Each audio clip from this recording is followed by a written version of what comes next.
Ike, I always like reading the tea leaves, and here's how I see this shaking out with Urban Meyer. If Ryan Day, the head coach of the Ohio State Buckeyes, gets poached by an NFL team, like let's say, the Chicago Bears, because who's the quarterback of the Bears? Justin Fields, who he coached at Ohio State. I think if that Ohio State job reopens back up, you're going to hear a lot more discussion about Urban Meyer returning to the college ranks, because I think that USC job was a little bit more coveted. Urban Meyer, Notre Dame, maybe. I would not expect Meyer to go to Oklahoma. But if that Ohio State job opens up, because we're about to undergo the same thing here in a few weeks, like we've got the college football coaching carousel right now. In a few weeks, you're going to have the same shift among NFL coaches who lose their jobs as well. And then there's going to be a bunch of teams that are looking to fill that void of who we're going to bring in as a head coach. Keep an eye on Urban Meyer in Ohio State, reading the tea leaves if an NFL team poaches Ryan Day. I'm stating it today here on December the 1st, Ike. I don't know, Mark.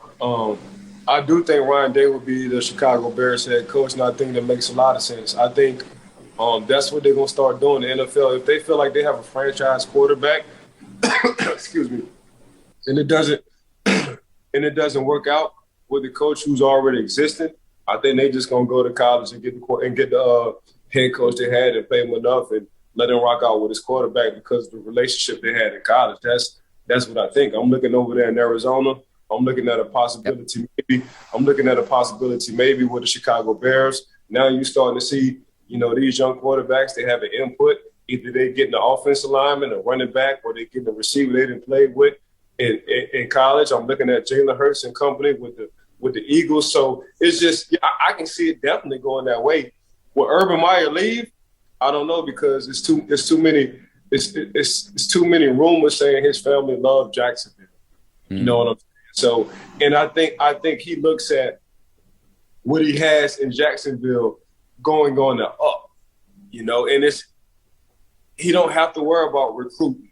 He don't have to worry about kids getting in trouble off the field. All he got to do is suspend or fine them with his guys in the NFL, or the NFL will do it themselves if he don't do it. So it's a lot of, and it's not 100-some kids anymore. It's a roster of 65. You're only playing 11. Damn near you playing 30 guys total on a team when it comes down to traveling. So just the off the field, the off season, he has more leeway. He has more time. He can make his schedule the way he want to make his schedule.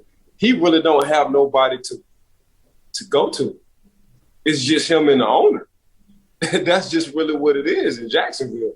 You know what I'm saying? So he has a whole lot to say. He can make his own kind of schedule. When it comes down to these kids in football and schedule the offseason, that's the recruiting, that's the building stage, that's the offseason, that's the weight room, it's the grades, it's a lot of stuff he got to do. You know what I'm saying? He ain't got to worry about no grades. So I don't think this will be his last stop, Urban Meyer last stop in college.